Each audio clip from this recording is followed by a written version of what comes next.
lovely Saturday morning on the corner of Glenwood and Lunt. Good morning, Michael James. Good morning, Katy Hogan. How are you? I'm good. You all set for Christmas? Did you get your tree? No, I didn't get a tree yet. I like to, a tradition in my family was grabbing a tree on Christmas Eve, and then after the lots were closed, and going back and paying for it later if they were there. I think that's your Connecticut family. The custom in your Glenwood, Lunt Avenue family is something very different. Yeah, no, my lovely wife Paige has got the garlands ready to put up. It's a little cold. She may not do it today, but I'm sure we'll have a tree lickety-split before you know it, and then it is December 7th, so you've got time. December 7th is also the final day for Obamacare sign-up here in the neighborhood with the help from Navigators. We've got set up at the 49th Ward Democratic Party headquarters, 1774 West Greenleaf, and also at the Automatic office at 7356 North Greenview. In the last month, thanks to volunteers and Navigators, we have signed up probably 100 people in this ward and helped many more on their way to sign up. It actually is important. The website's working. You can save money. Please don't believe what you hear on Fox TV, and why are you listening to that anyway? And I think that's it for the healthcare thing. That's good. We're going to have a good show. We've got our pal Bill Ayers here, and we're going to talk about Public Enemy. We got our friend Jacoby Williams. He's going to show up talking about his book, From the Bullet to the Ballot, about the Black Panther Party. And I know you were going to ask me a few questions about the book I'm working on before we get going. I know. Should we start with that, Michael? Let's get it out of the way. Okay. On exhibit here at the Heartland Cafe is Michael James' beautiful photos called Pictures from the Long Haul, which is also the working title for the book in progress. It is. Yes.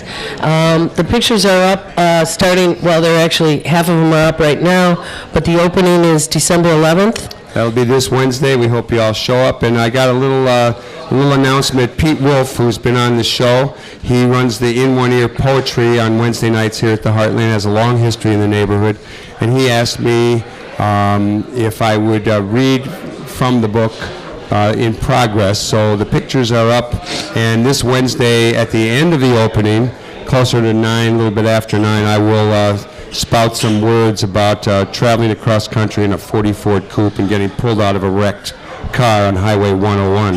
Oh, wow. Don't give it away now. I won't give it all away. So, Michael, clearly you have a talent, and from early on, you pointed your camera at some incredible and got some incredible shots over the long haul, and I'm really impressed.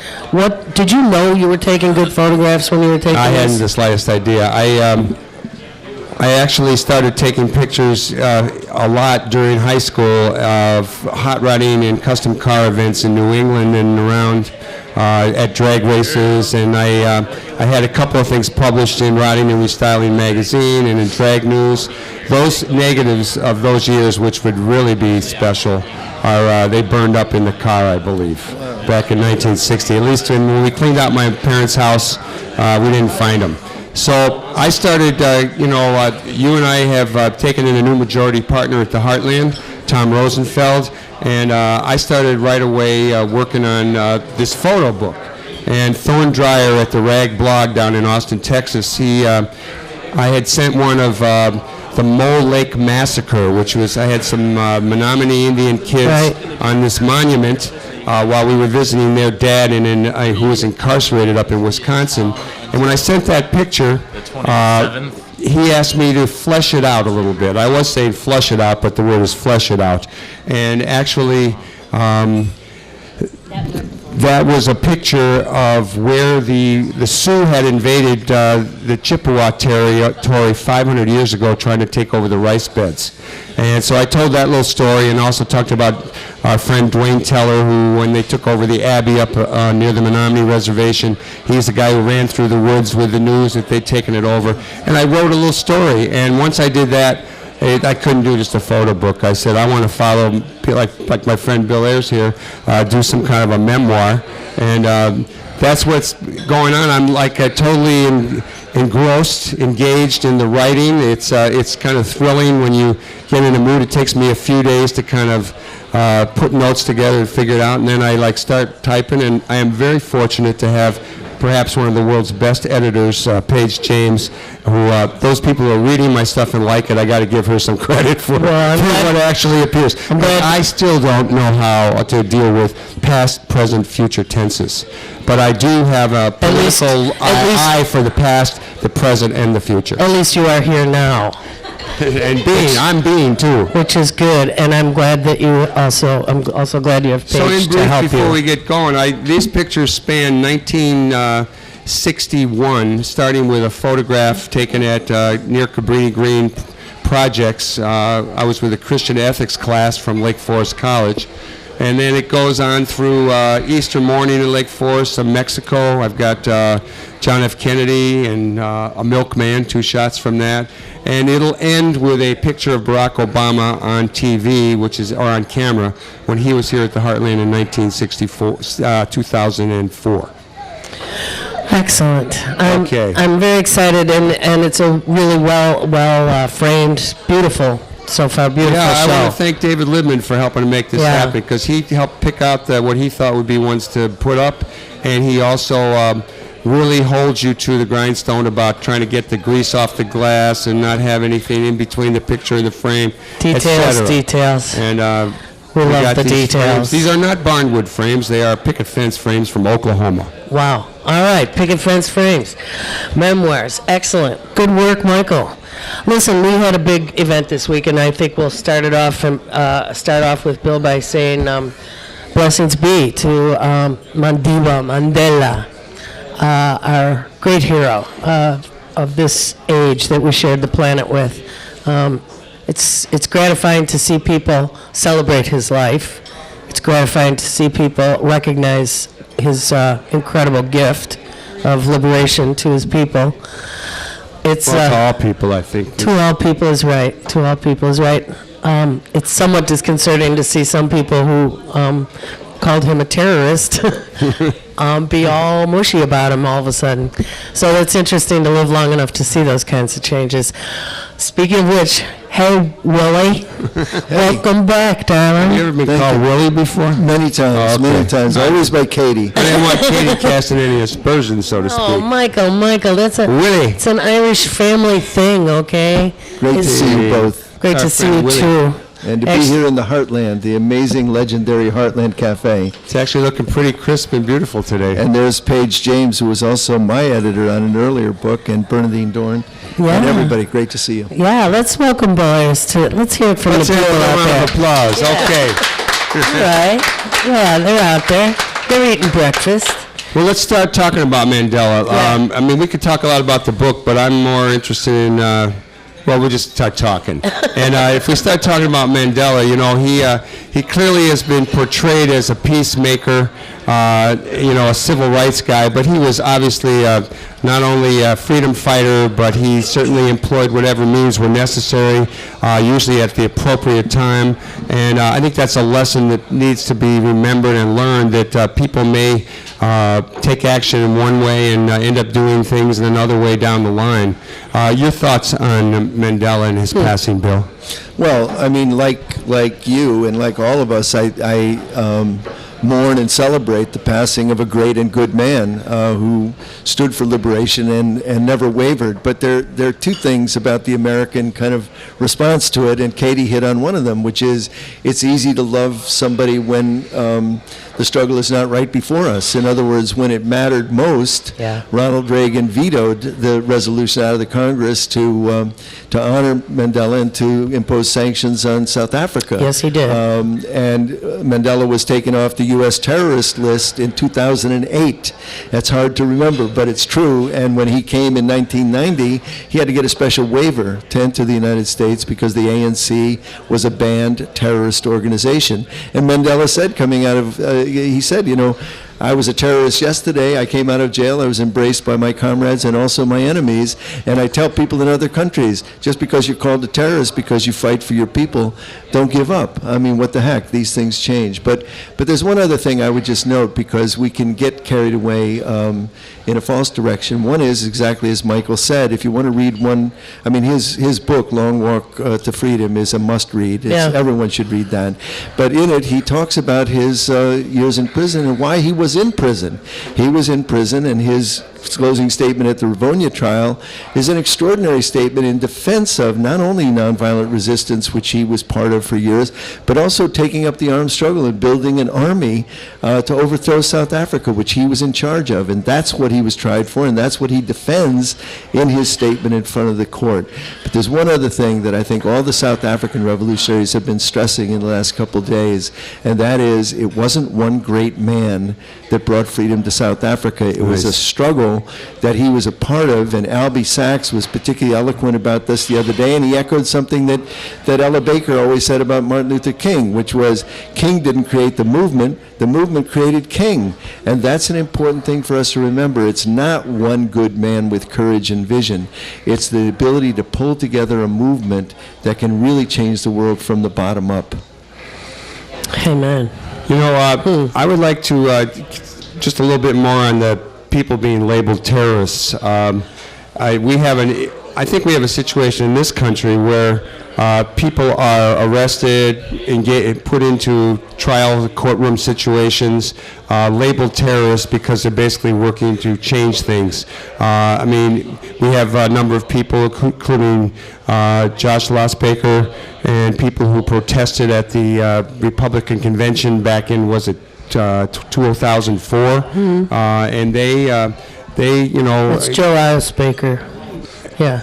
I always pronounce it wrong. I know. Can't tell the L from the I. I just want people to know what you're talking about. But people, there's also a Palestinian woman now who's been a citizen of this country for a long time, and now they've got her in court up in Detroit, trying to deal with her citizenship and not disclosing every bit of information about an early arrest. The use of the term terrorist on behalf of the ruling forces to stifle social change and economic and political change seems to be still rampant and perhaps carried out more so in this country than other places. Your thoughts on the use of that word, which you've been called? I've been labeled that again and again. In fact, during the 2008 presidential campaign, I was thrust unwillingly and unwittingly into that campaign as Obama's unrepentant former terrorist, domestic terrorist friend. And neighbor. And guy around the neighborhood. Yeah, around the neighborhood. They skipped the neighbor part. But look, the important thing is that these labels, the demonizing of people is a consistent part of political life in this country. So for when we were growing up, the three of us, it was a communist. If you were a dissident of any kind, you were a communist. Yeah, but you guys really were communists. Well, we were, but I was a Catholic. The Pope is a communist right now, Exactly. But the point is, what's really important is kind of two things. One is, it's not just the demonization of dissent, which happens consistently, and then the linking of the kind of guilt by association. If you were in a room with this guy at this time, then you must share the same political outlet. And that was a big part of the narrative that was spun about Barack Obama in 2008. First by Hillary Clinton. It's important. Those of you who are Democrats, it's worth remembering that Hillary Clinton spun the narrative first. Who is this charismatic, brilliant guy from Illinois? And we don't know much about him. We don't know much about him, but look at his shadowy friends, a black nationalist preacher, a Palestinian scholar, an unrepentant terrorist. It must be that he's like them. And that narrative didn't work for Hillary, and it was picked up by Palin and McCain and driven.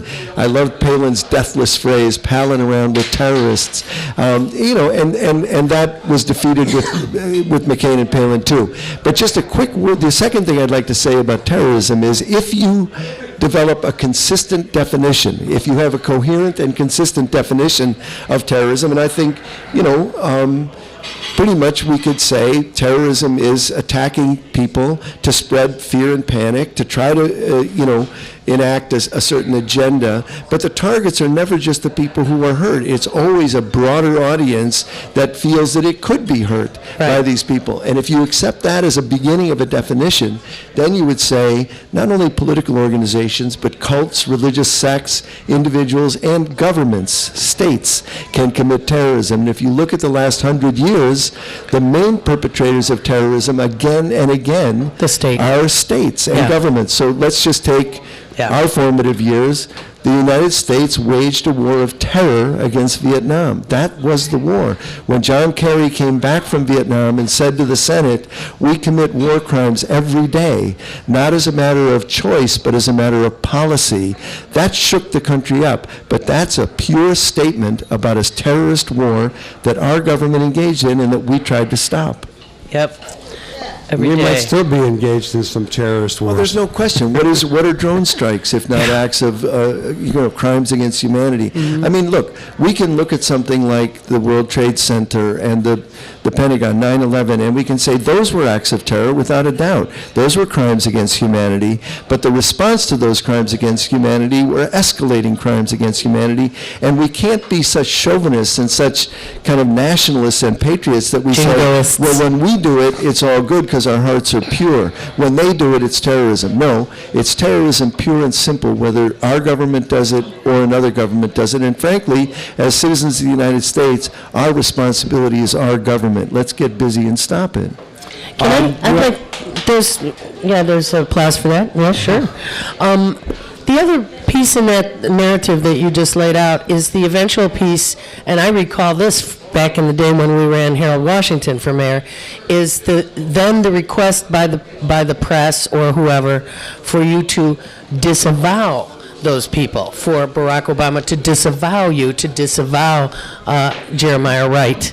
And back in the day for Harold it was oh God, I forget his name, but anyway, and Harold said, I don't need to disavow people. They can hold their points of view, and I can hold different points of view and still be in the same room with them. Well, what you would hope is that in this wildly diverse society, that our political leaders, or those who hope to be political leaders, would talk to the widest range of people and then have minds of their own. So the idea that you sit down and speak with someone and therefore adapt their politics is nuts. That would be like saying you can only read pre-certified books that you agree with. You can't ever entertain a dissenting view or an alternative view. That's nuts. In a democracy, the glue that holds it together or that builds its robustness is the ability to talk to strangers and to look at a wide range of what's out there and then follow your own conscience, follow your own mind. Well, and when you look at what's missing in our government today, it's the ability to listen and debate ideas of difference. Well, that's one of the big things missing, but I would say the other big thing missing is that, the Democrats and the Republicans, unfortunately, on the big issues that drive me and that ignite my passions, on the big issues they agree. They agree on being a global militaristic power. They agree on having hundreds of military bases abroad. They agree on the importance of finance capital and protecting Wall Street at all turns. And since I disagree with those two big things, I find myself hard pressed to say if we could have a civil discourse, it would all be okay, because we'll have a civil discourse and agree that we ought to invade everywhere and have military bases everywhere, which is nuts. There are some people who don't agree with that. Well, I agree. That are in the conversation to move the conversation, but they find the conversation non-existent. Well, you mean in the two political parties? I mean, like Alan Grayson. No, you're right. What's his face? Ellison. Let's celebrate the voices of honesty and progressive thinking in those places. But I often find myself, kind of outside that tent, and intentionally outside the tent. Right. And exactly. So during the 2008 campaign, when many of my friends were agonized about Hillary Barack, I kept saying to them, well, lucky me, I'm not in your party, so I don't have to worry about that stuff. But there's a deeper point, and that is that, and you both know this, and you both have lived this.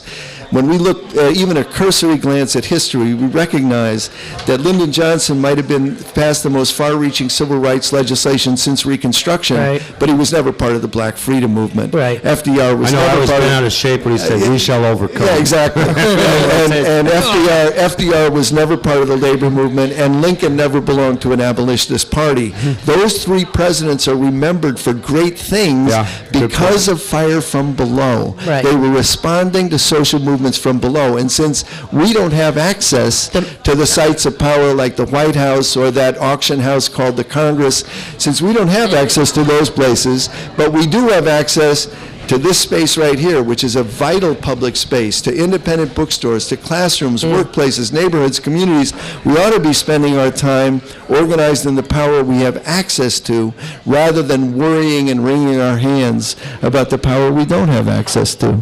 Well said. All right. I want to let everybody know that you are listening to the Live from the Heartland Show, and we're brought to you every Saturday morning on WLUW 88.7 Chicago Sound Alliance. We're also, you can get that at WLUW.org for anywhere in the world, and you can see it posted later on YouTube.com/HeartlandMedia, and we are also on CAN TV. So I don't have any specifics on that, but just be looking for it. Now I want to, Bill and Katie both, I want to go back a little bit to the Hillary Clinton question, and when she came at Obama with bringing up that he was a guy in the neighborhood, friend of yours, Bill, and one of the things that I found interesting that it was Sean Hannity, however you say that guy's name. Sean Hannity, yeah. He was the one that planted the seed in George Stephanopoulos' mind to bring that question up. Stephanopoulos is close to the Clintons,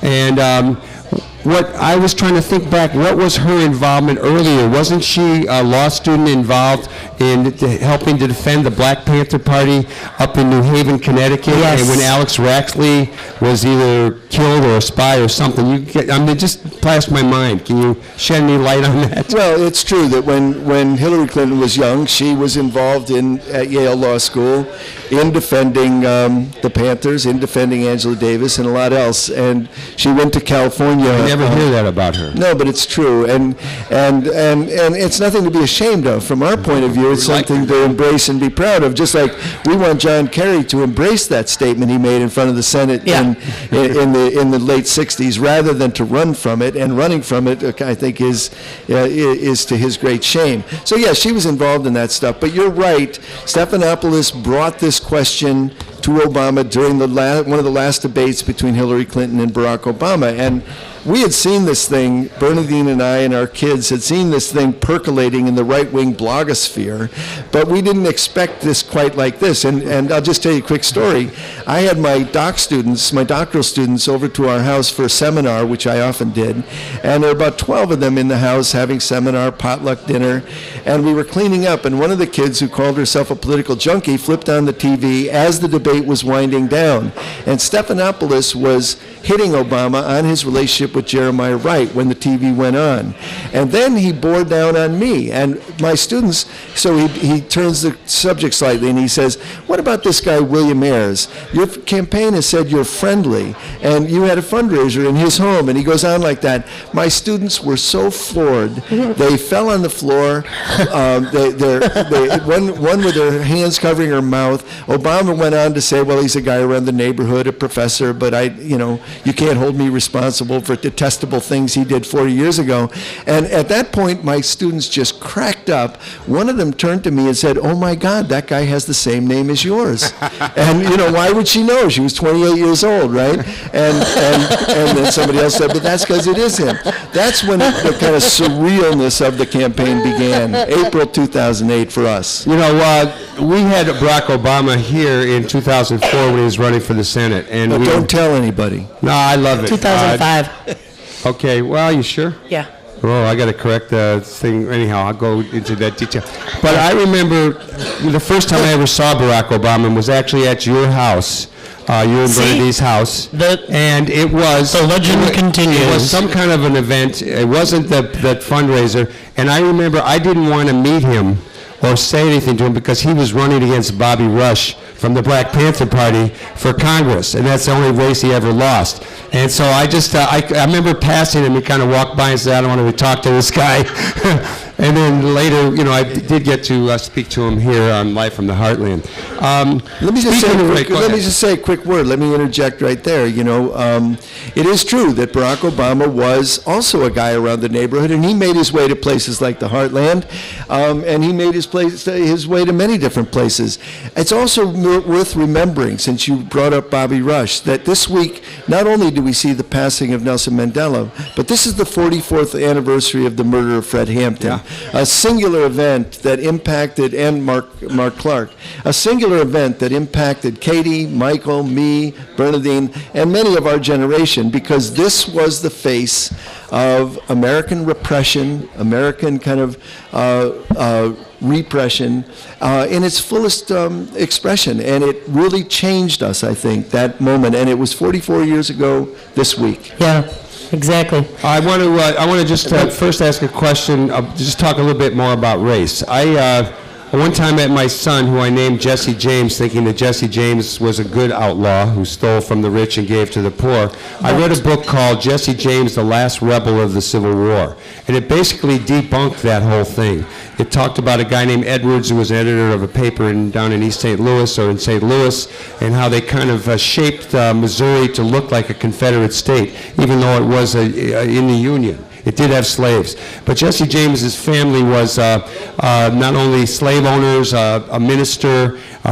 They grew hemp to send down the Missouri River to bale cotton. And the thing I'm getting to that I read in that book was the author said that when the Republicans gave up on Reconstruction, the nation lost its soul. And I still think that race is the key issue, perhaps in the world. You know, I often say that, you know, maybe someday not only will the United States be viewed as a country that worked for the good of the whole, that's the best we can hope for, maybe white people will be viewed as an international minority that works for the good of the whole. What's your take on the role of race, not only in the past, but going forward and trying to resolve what still is, you know, we have Rosa Parks. We remember Rosa Parks. The Republicans say racism is done. Racism is over. And, you know, we could all cackle about it a little bit, but we know that's not true. What's your thoughts about race? Well, you know, I think you bring up an important thing in your own life about kind of a revelation about Jesse James, but the reality is, and Bernadine Dorn and I wrote a book called Race Course that was published by Third World Press a few years ago, and what we contend in that book is that white supremacy is a foundational idea in this country, and it has not been defeated yet. That's right. And the thing that I look at the 2008 campaign, for example, and this kind of myth that spun that that's the end of the Selma Bridge, that's the culmination of the defeat of white supremacy, is actually a false narrative. The reality is that white supremacy has had an enduring stamp on this country from beginning to end, and it takes different forms in different eras. But I would put out for you now two things.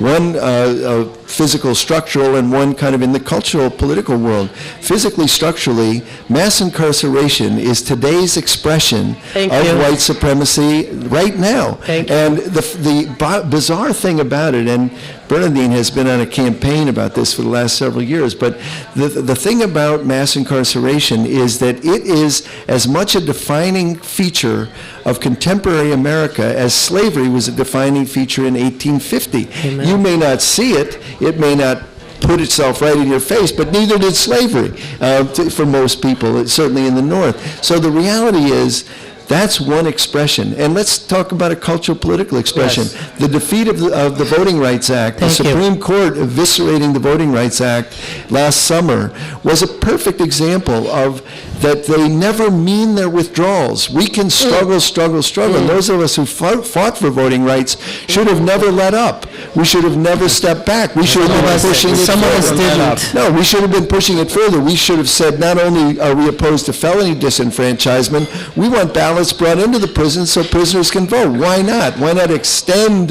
the right to vote rather than kind of allow ourselves to sit on our laurels? And you remember the Supreme Court in a 10-day or 2-week period kind of did away with the backwards Marriage Act and kind of affirmed the right of gay people and queer people to be married and to have a full life. And then a minute later, they took away the Voting Rights Act. So we got a tweet from a friend of ours in Chicago who said, "Hooray, I can get married. Oh, damn, I can't vote." You know, and it was kind of a perfect bookend. Exactly.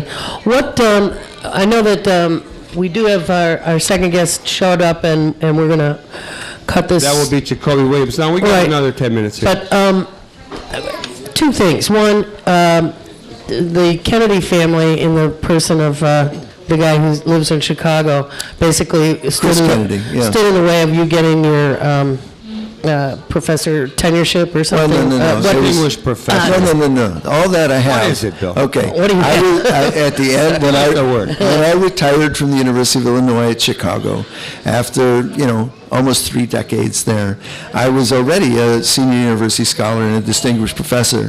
What the faculty and the Senate and the provost and the chancellor and the president put me forward for emeritus status, which is an honorific. It's got nothing to do with very much, except it's a pretty typical kind of thing.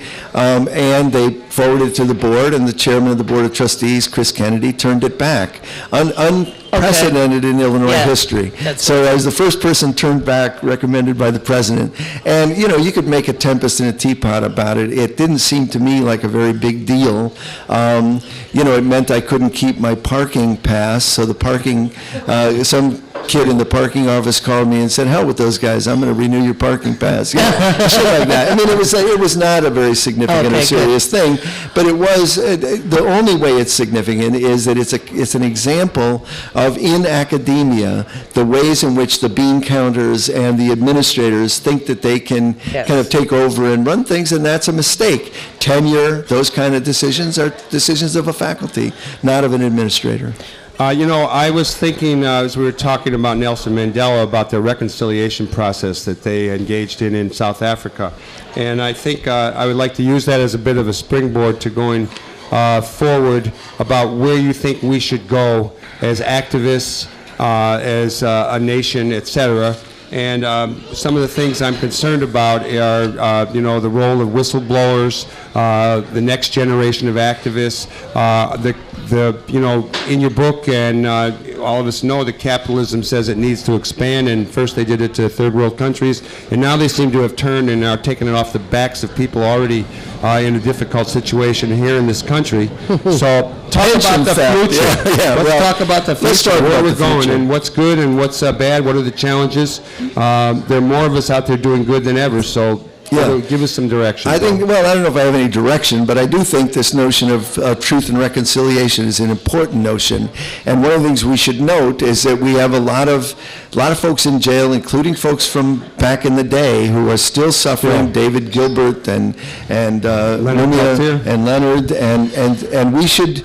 The reason that we can't get beyond Vietnam in this country, the reason, for example, that the Weather Underground is a continual fascination, is because we've never told the truth about Vietnam and about the Black Freedom Movement. We've never even tried. And when I say the truth, I don't mean my conclusion or one conclusion. I mean we've never gone on a journey to have a quest in search of what really happened in those years and what it means. And that's why we can have these glib conclusions like John McCain is a war hero, which is nonsense and backward, or we can have these glib conclusions like the Black Freedom Movement accomplished everything it set out to do, which is a lie. So I think we do need a kind of truth process. But and I like that you brought up the whistleblowers. I want to hold up not just Edward Snowden, but also and Chelsea Manning, but also Jeremy Hammond, who's a Chicagoan who was sentenced to 10 years in prison a couple of weeks ago. And the sentencing judge said an outrageous and amazing thing when she sentenced him. She said, "You're no Dan Ellsberg." And Dan Ellsberg had written a letter in support of Jeremy Hammond. And Jeremy Hammond, if you don't know, is part of Anonymous. And we always think that Anonymous and WikiLeaks and these folks, we should support them unequivocally, not because they're great, perfect human beings. You're not, I'm not, nobody is, Nelson Mandela wasn't, but because they are us watching them watching us.